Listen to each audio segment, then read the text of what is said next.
But today, in our Every Rose Has Its Thorn segment, where we discuss breakfast cereals, I'm going to go slightly off the giving roses and thorns, although I will, and present to you the official collegiate rankings. There's 3 types of colleges or universities. There's a tier 1 college. That's the ultimate. That's the absolute best. There's a tier 2 college, which is average to above average. And then there's your tier 3 colleges, which I'm not saying there's anything wrong with them, but they're tier 3 for a reason. Now, you might think that decision is going to be made based on the academic prowess, of employment opportunities obtained afterwards, activities, football teams, athletic, the arts. No, none of that plays into the rankings. There is one factor and characteristic that plays into a tier 1, tier 2, and tier 3 college, and that is the availability of breakfast cereal in the dining commons. That's it. It's that simple. That simple. And you think, oh, well, you're just going to give some vague, definitions. No, I'm going to lay specifics on you. And if it doesn't fit, it doesn't fit. You're either a tier 1, a tier 2, or a tier 3. There is no compromise here. So, Rick, obviously we're going to make them wait for that. That's going to be, okay. They're going to hang on.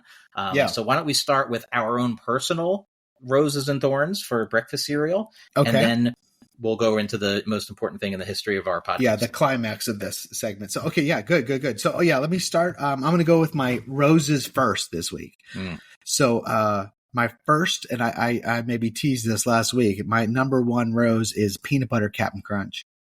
I love peanut butter Cap'n Crunch.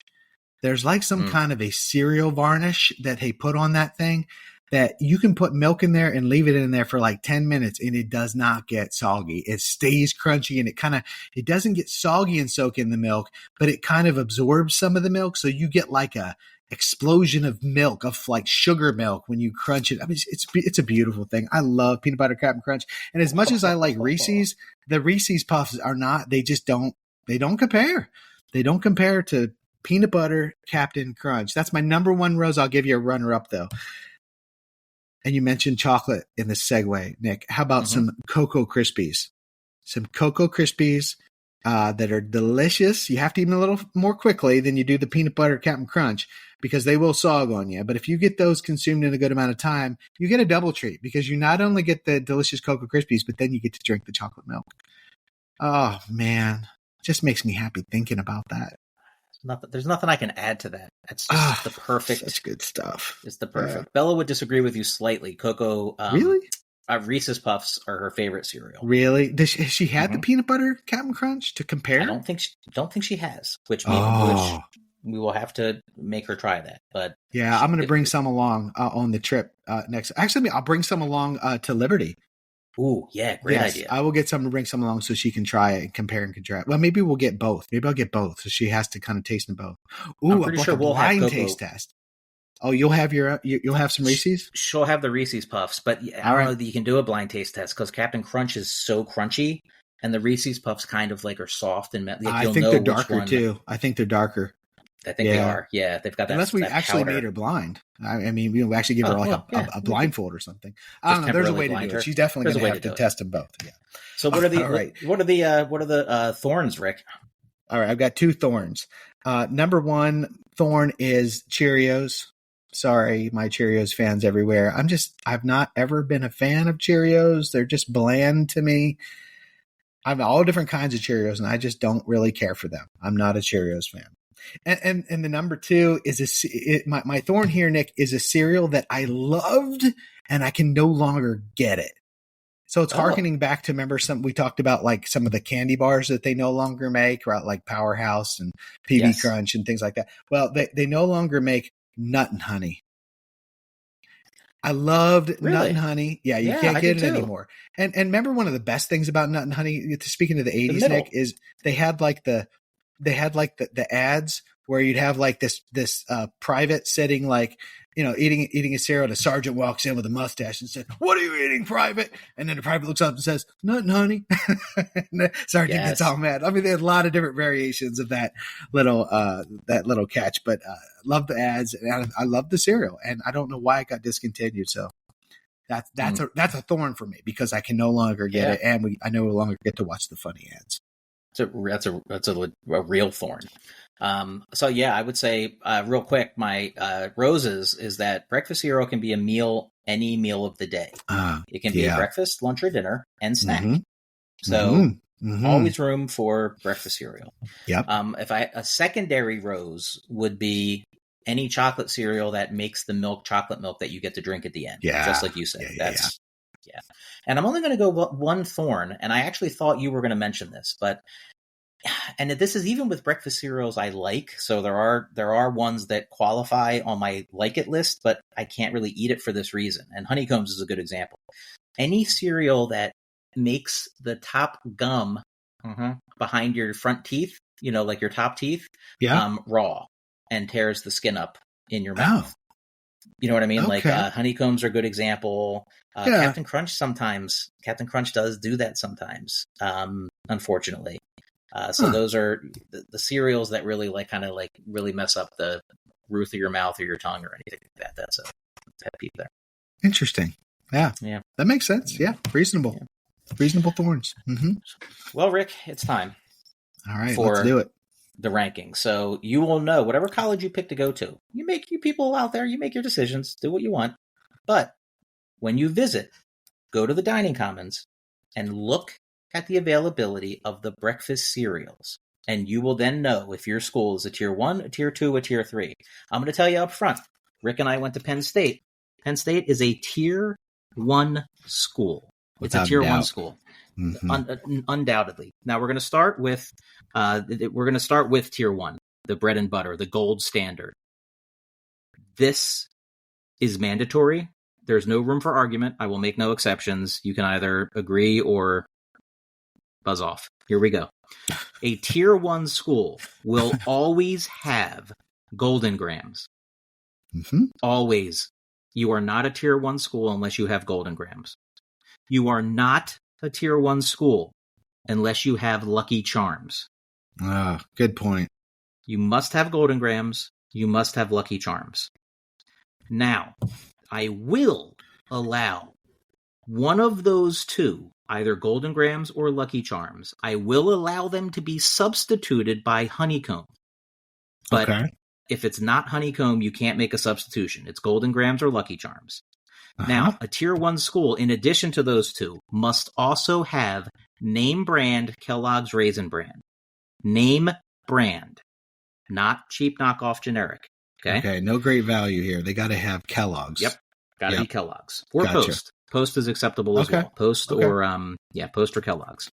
Next, not Cheerios. You have to have one step up flavor wise. So minimally, a tier 1 college must have Honey Nut Cheerios. All right. Now you could have or Cheerios frosted, and right, or frosted Cheerios. Vanilla, whatever it's called. Yeah, any flavor that is above base level Cheerios. Okay. Yeah. So, and now to be clear, you can still maintain tier 1 status if you have Honey Nut Cheerios and regular Cheerios too. That's fine, but you have to have the step up. Okay. Mm-hmm. All right. Next, you have to have some type of chocolate-based cereal. I was hoping you were going to add that. Yeah. And it has to be a name brand. And your choices, I'm just going to give you a couple of the examples that fall into the tier 1 list. Cocoa Krispies, which you mentioned. Mm-hmm. Yes. Cookie Crisp. Oof. Mm-hmm. Yeah. Or Cocoa Puffs. Okay. Mm-hmm. So those are just 3 examples. And the final cereal on the list to be a tier 1 school, and this is where a lot of schools drop the ball. And it's a shame because the schools that can manage the Golden Grams and the Lucky Charms and then fall short here, it's Apple Jacks, right? Apple Jacks. Apple Jacks. Okay. All right. Golden Grams, Lucky Charms, name brand, Raisin Bran, Honey Nut Cheerios, or a different, upped flavor of Cheerios, a chocolate name brand cereal, and Apple Jacks. That's your tier 1s. All right. There's no substitution for Apple Jacks. It's got to be Apple Jacks. It's got to be Apple Jacks. Yeah. Wow. And you obviously, knockoff Apple Jacks, because real Apple Jacks have the tiny flakes of red that you can see in the loops. Knockoff Apple Jacks don't have it. That's how you can tell. All right. And if you need to ask, you ask. You go into the kitchen and you look at the boxes. Okay. That's Nick, I'm concerned about some collegiate personnel kind of listening into the podcast and now being worried that they might be at risk of losing federal funding because they're not really a tier one. They would lose my respect. I don't know if they're going to lose any funding. Yeah. Oh, okay. Interesting. Well, you never know though, because it's true. I'm not in power. Okay. If I were, this would become, fully federally funded. Everyone would be a tier one college. Yeah. That brings us to number 2. Tier 2. All right. Tier 2 minimally must have name brand Raisin Bran, Cheerios, and preferably a level up from Cheerios, but it's not mandatory. Okay. Mm-hmm. Frosted Flakes. And to be considered tier 2, I will accept generic Frosted Flakes.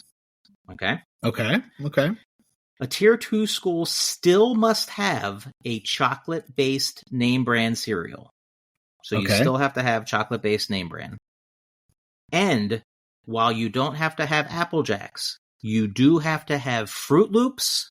Oh, I wondered if that would be a substitute. Okay, name brand. So tier 2, name brand Raisin Bran, Cheerios with the upgrade, Frosted Flakes, generic acceptable, name brand chocolate, Fruit Loops.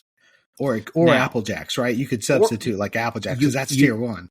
Correct, yeah. I'm just trying to keep it straight on my chart. Okay, gotcha. No, you definitely can. So, for example, if they didn't have Fruit Loops but had Apple Jacks, that is okay. Yeah, however, if they didn't have a chocolate-based and they had Fruit Loops and Apple Jacks, that does not qualify. They have to have that chocolate-based one in there. This is complex. Okay, I got you, though. I think I'm following. Okay, and then finally, tier 1. Tier 3. Oh, my God. Sorry. Yes, tier 3. Tier 3. This is your tier 3. Bran Flakes, generic Bran Flakes. Yeah. Cheerios or generic Cheerios. And any type of generic Frosted Flakes. Okay. That's your tier 3. Nick, I'm curious. Do universities, colleges, do they have to have a selection of different milk type products? Does that play anywhere into this, or is that completely optional?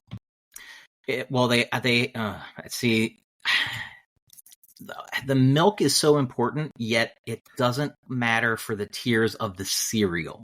Okay, it's its own category. If you remember our Penn State days, Rick, the heavy iron, you have to lift it, and you'd get the chocolate milk, the full milk, the skim milk. There were at least 3 choices there. Yeah. I mean, I feel like there should always be 3 choices. I believe you always had chocolate milk on your plate, didn't you? When there always a chocolate milk? Or pretty. Oh, yeah. Yeah. However, it's not. I can't make that a requirement of my tiers. There's a lot more options now for milk too, right? There's almond milk, there's silk, there's just all kinds of different oat milk. Yeah. Mm-hmm. Lots of different options. So that's a different ranking though. A whole different ranking. Yeah. I don't want to touch the milk. It's too complicated for me. I want to stick to my areas of expertise, which is breakfast cereals. Yeah. Now, as you can relate, Rick, when you look at tier 1, look at our Penn State experience, and that should tell us everything we need to know, right? Yeah, fantastic selection. Yeah. I haven't been back there in a long time to know if they're still at tier 1 and things are still strong, or if they've maybe slipped over the years. I haven't been back to find out. In fact, I haven't asked Kaylee about Liberty, but she probably doesn't get up for breakfast because she's not a breakfast eater. But I need to tell her to get over there and take a look. Yeah, we should have her get that information for us so we can at least have an example for people. You know what I mean? Yeah. Hey, Liberty, here's what they have. Here's what tier they fit into. We really or maybe should. We'll just go to the Commons when we're there. We could for breakfast one day. Yeah, we could pass for teachers, retired teachers. Yeah, right. Old senior citizens, pretty much. Yeah, I guess not students. I occasionally will still have a dream where all of us are like standing in a really long line to get into the dining commons for dinner. I don't know why, but every once in a while, I actually it's a dream I have sometimes. Like, Oh, man. and we're always late. You know what I mean? Like we're always waiting in a long line. Oh, that's great. Yeah. Oh man, that's good stuff, Nick. That should be a scholarly article that you write up and submit to a journal because that's good. Yeah, that's good. We might have to turn that into a blog post at some point, but Yeah, I agree. We'll hang off on that for sure. So Rick, I guess it's time to go to the mailbag here.